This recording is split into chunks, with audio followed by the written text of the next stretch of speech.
এইবার একটা ঘরে অত ভাড়া বললাম তোমাকে, এইবার এই জায়গাগুলো এরা যদি সব বাইরে যদি কম দামে বিক্রি করে, এই যে এই জিনিসটা বানাচ্ছে লিখছি তোমাদের সেটা বোঝাচ্ছি, এটা যদি কিছু কম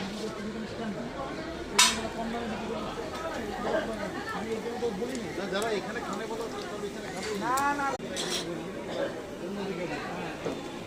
এটা কি?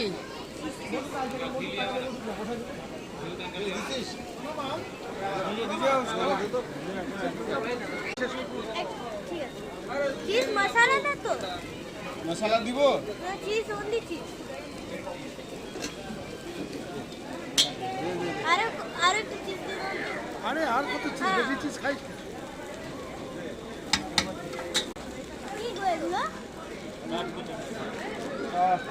না হয়েছে উপর থেকে চিজ দিবেন না?